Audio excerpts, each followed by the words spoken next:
I would say that this pretty much sums it up what it's like living in a house with teenagers. Hey there folks, how you doing today? Hope all is going well for you. Fair warning, all I'm going to do in this video today is talk. Furthermore, this should be considered a fans only video. If you don't follow the channel regularly, if you don't like and subscribe to the channel and watch the content that I put out, then this probably isn't for you. Rather, this video is for the folks that take the time to keep up with the channel. I don't have a lot of time this weekend to devote to the editing process, which is necessary to clean up the videos and make them more user-friendly. So there's going to be characteristic pauses, you might see me scratch my nose a time or two. I'm not going to edit all of that out. If I missay something, I'll try to fix it, but just bear with the fact that this video is more of just a blog and a rant and something that I put together for loyal viewers of the channel. All right, we should be about a minute into it now, so if you're still with me, thanks for sticking around. Going to cover a couple of things that we've covered recently, as well as a couple of new things. We're going to have a couple of funny things, a couple of scary things, and we'll move forward from there. For starters, last week I did a video on flashlights for carry with micro 9s. For the most part, according to the analytics, it looked like most folks like that video. I haven't had a lot of feedback on it yet, but I did kind of want to touch on a couple of things. I featured this flashlight, this Surefire G2X Pro, in the video, and I said I did not recommend it based on the modes that the flashlight operates in. When you deploy this flashlight, the first press gives you a 15 lumen light. The second press gives you a 600 lumen light. From a tactical standpoint, if you're trying to identify a target in the dark, I don't recommend something like that. Rather, as I showed in the other video, a light that automatically goes to a bright mode is, in my opinion, and my opinion only, something that is better for that type of application. But I realize a lot of you folks do not have an endless supply of money. And if you've bought gas or groceries or anything else recently, then you know as well as I do that the cost of everything keeps going up. So in an effort to try to find something budget that would be a friendly alternative to dumping $80 to $100 on a flashlight, I dug around and I found this one. This is a Coast, I think it's a PS250. They sell them at Walmart for about 15 bucks. It is a multiple mode flashlight. It has high, medium, and low. However, a light press on the tail cap gives you the maximum light output as a first selection. And I do think that if you were looking for a budget flashlight to keep in your purse or in your pocket, this would be a good alternative if you didn't have the resources to allocate to something like the G2X Tactical or the 6PX Tactical that I recommended in the last video. Moving right along, wanted to talk about crime. Yes, crime. It's kind of a big deal. I was watching the news. I know I say don't do that, but I was watching the local news yesterday. There was a father and son. Don't know their ages, their demographics, or anything else, but there was a father and son at a car wash night before last, south side of Houston. I believe it was on the south side of Houston, south or southwest side of Houston. They were at the car wash washing the truck. A couple of thugs showed up with guns. Don't know what the details were, but it wound up with the son getting pistol whipped and then shot while he ran away, and his father was killed. Again, that is all according to mainstream media. I don't know the specifics, but that's something that happened near here less than 48 hours ago. Now, I said that to say this. Recently, not yesterday, not last week, I think it was 2 or 3 weeks ago, I was Googling, and this is what I found. I Googled Houston crime news. The first article that I saw said a woman steals Rolex silver bracelet worth $20,000 from man in North Houston. I didn't read the article, felt no need to read the article, but according to the news, that happened in the local area. The next article down said, man accused of shooting security guard who stopped him from assaulting woman. I stopped right there. Didn't need to read anymore. The next one I see says, video shows man wanted in deadly 2017 shooting in southwest Houston. Well, it sounds like to me there's somebody who got in trouble for something and he's still prowling about.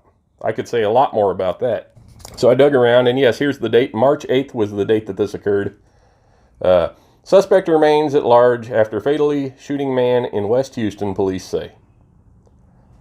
March 11th, man accused of shooting a tow truck driver allegedly committed string of crimes while out on bond. Again, on March 11th, suspect dies after being hit by accomplice's fleeing vehicle during robbery in southwest Houston, HPD says. Person shot to death during argument in southwest Houston, police say. This was on March 9th. So I enter with that preface that one thing that you can be sure of perpetually is people behaving badly. It seems like to me, the further we get into it, the more people behave badly. I can tell you from things that I've seen in the past in larger news events that when circumstances on a large scale are disrupted, people tend to behave badly. My friend Tony, the same Tony that is researching whether or not to delve into creating get-home bags. You know, we did the little post on the channel a couple of days ago. He told me yesterday somebody broke into his truck the night before, stole his Smith & Wesson M&P shield, some money, and a few other items that he had in the truck. Now, he doesn't live here. He lives elsewhere. But when he called the police to report it, they told him that there had been a string of burglaries in his neighborhood that night. So,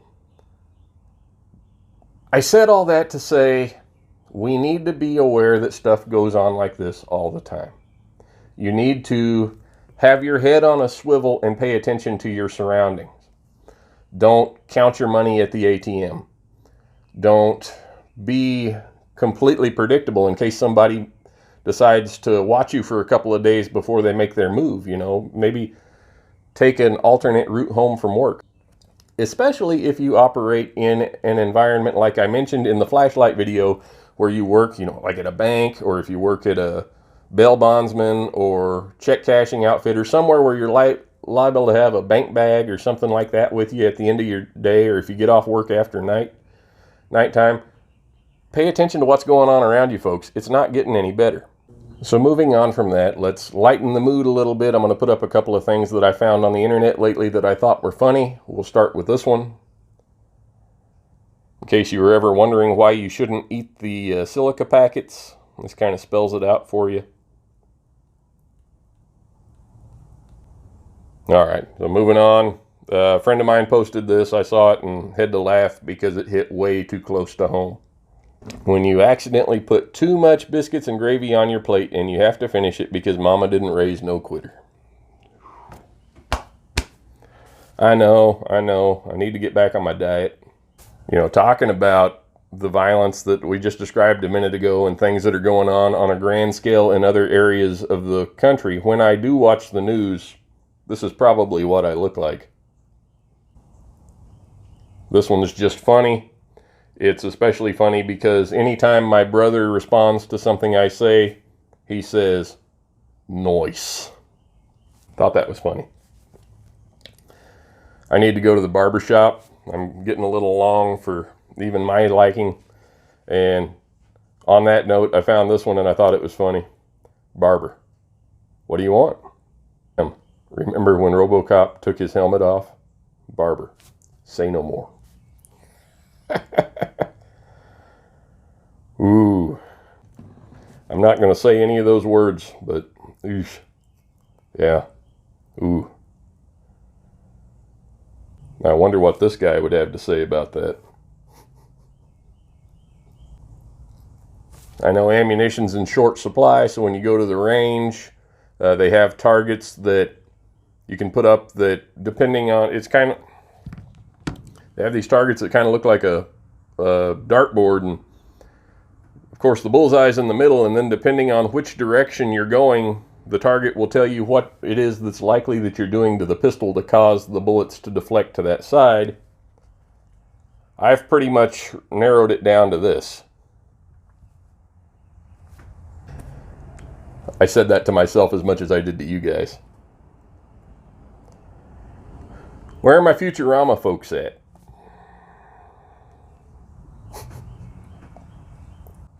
Same friend that posted the biscuit and gravy thing posted this. When you're going on a boat and want a little charcuterie board snack, introducing the Snackle Box. I could get behind that, or in front of it. Talking about snacks, this one also hits very close to home. When I find out my family ate something good while I wasn't around. Seriously, who really needs that much applesauce? Yes. Love bacon. As I age, though, I really have become more careful anymore with what I eat than I used to be. And that is because I can't believe how old people my age are. That one hits close to home, too. Ouch. Not going to say that either. Or that. Gas prices don't matter when your car is on jack stands. It's all about knowing, and knowing is half the battle. The other half, we won't talk about that. This one is funny. As a YouTube certified mechanic, I don't have the issues that some of the real mechanics out there have concerning Snap-on trucks. Most of my tools came from the flea market or Harbor Freight. However, after this step, it's consensual. Concerning on pimping your own ride, Mama says he got stuck because he had all them lights but no lockers. There's one in your neighborhood, folks. He's got 4 light bars and he runs them at noon. Hypocrisy. Ooh, can't say that one either. This one here doesn't need an explanation, but I've got 2 words for you. Term limits. I'm not even going to say it, not going to put it up there. Forget I put that one up there.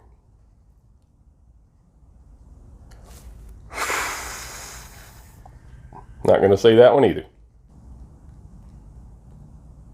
All right, so I've got one more for you. And speaking of hits close to home, this one really hits close to home. Oh, man. Here's a pro tip for you, fellas. If they're all the same caliber, the crates of ammunition look less suspicious. All right, so moving on to some viewer feedback. This is concerning the Smith & Wesson SD40VE video that I did last year, where I was showing that the pistol had a tendency to jam if you rode the slide. If there were any video that I regret making because of the way I made it, it was probably that one. If you look a little further on, I did a rebuttal to that video to kind of clarify some things, and several people did watch that. But suffice it to say, when you're talking about an entry-level firearm like that, you step on the toes of people that maybe that's the only gun they have. They tend to get defensive of it, and a lot of them will watch the first 2 minutes of the video, then leave a snide comment and move on from there without actually seeing the real message behind the video. But that's not always the case. Just this morning, a gentleman named Todd Plager, forgive me if I mispronounce it, sent me this comment. I even bought a new barrel for my SD40VE, still waiting to try it. I think I just wasted my money, LOL. My mag springs were horribly rusted. My father did not take great care of his firearms. I had to clean every last one of them. Took me 6 months. Didn't know anything. I had to research each one to clean them. I would get maybe 2 rounds off with my SD40VE at the range and get this exact FTF. That's a failure to feed for anyone that doesn't know. Thanks for this video. Much appreciated. New to firearms, but loving it. I am by no means a pro. I take safety as my top 10 priorities. My confidence with my firearms is way better than I used to be. Thinking of taking a training, safety, and tactical course over the next year or two. Anything to make me more experienced. I spent half an hour responding to this guy earlier because this is exactly the kind of person I was trying to reach with that video. Someone who had an issue, was trying to figure out the issue, and instead of being critical of something they either didn't understand or didn't like the premise of, reached out to explain the difficulties that they had been having in a manner that is open to counsel. I appreciate that. I really do.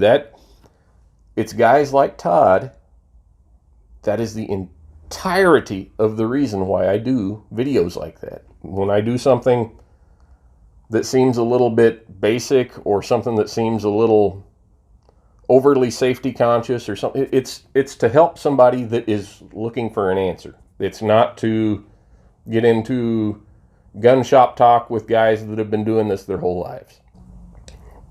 And something that I do personally when I make a video, this one or any of the others, is I check my ego at the door. When I attend a training session, I check my ego at the door. When I ask somebody for their expert opinion on something, I check my ego at the door. And I think that is, at the risk of sounding cliche, I mean, if you're looking at something like that, it's probably because you don't know. And rather than taking offense immediately to something somebody says, maybe ask them about it or ask for clarification or approach them in a manner that doesn't indicate a predetermined mindset or just blatant disregard for what they said. As I have mentioned before many times, it takes a lot of time out of my otherwise busy schedule to produce any of this content for you people. So here's the response that I sent to Todd this morning. Welcome to the fold, Todd. These things take time to learn, and no one has it all figured out. From what I gather, you inherited some firearms from your father. That was a question. My experience has been that with inherited firearms, there is a degree of sentiment involved that legitimizes spending a little more on the care or restoration of those guns as opposed to something that doesn't have any sentimental value. You can reference back to this video series that I started in January concerning a rifle that I've spent twice what it's worth repairing because my father gave it to me. The SD40VE is an excellent example of a firearm that, while it may not be worth much in that you could buy a brand new one today for less than $400, if a person inherited one and wanted to make that gun right in order to maintain it as a keepsake, can be done with aftermarket support. Let me explain this further. Smith & Wesson has been making this pistol, or some variation thereof, long enough at a low enough price that many of them have leaked into the market. Most of the time, when there are that many of something, there will be some degree of aftermarket support. Many brand new purchasers of Smith & Wesson SD9VE/SD40VE platforms realize shortly after purchasing them that they are lacking in the fit and finish department. I used this gun as the specific example here because it is the one you have. Just know that there are many others that fit into this category. What happens next is a company will realize the need for improvement on a certain platform and will devote time and resources into developing accessories or upgraded parts to fit that platform in order to make it perform more efficiently or just better. The company that comes to mind to me concerning what you could probably do to your SD40VE in order to make it work better than it does now is mcarbo.com. They offer a ton of aftermarket support for that platform and have really good instructional videos to walk you through installing their parts on your firearms at your kitchen counter. Now I have a question for you concerning the overall condition of your firearm. I forgot to write, it's one of those autocorrect things there. That was supposed to say firearm, and he got it. You mentioned rusty springs. Are you speaking specifically of the magazine springs, or are you talking about internal parts of your firearm? If you are speaking specifically of the magazine springs, then I would suggest purchasing wolf replacement springs for the magazines you have, then getting a couple of new magazines for carry purpose. If you prefer, again, another misspell, if you plan to defend yourself with it. However, if the rust is internal to the firearm, I would recommend contacting Smith & Wesson and having it shipped to them for service. There is a good chance that some, if not all, of those repairs could be covered by warranty. I realize that this is a lot, but sometimes that's required to get the point across. I hope I did not lose you along the way. Thanks for watching. He responded back to me. He told me he was grateful that I took the time to talk to him about it. And again, that shows that you're dealing with an individual who is open to correction, to instruction, and in my mind, that epitomizes the attitude you should have towards those matters. So moving on and wrapping this up, a couple of thoughts that I wanted to leave you with. If you remember back a couple of weeks ago, I put a video out trying to get you guys thinking about some things. A couple of things that I want you to think about right now. As I mentioned earlier in jest that I'm a YouTube certified mechanic, I rebuilt a Mazda dual overhead cam engine in a Ford Ranger pickup last summer using videos I found on the internet and a Haynes manual and some very basic hand tools. That truck, 12,000 plus miles later, is still running strong. Not only did I get a sense of accomplishment by doing it myself, but it gave me a little bit of faith in the efforts that some people go to when they take time out of their day to produce a video to help somebody else. So with all that being said, I wanted to give this to you to think about today.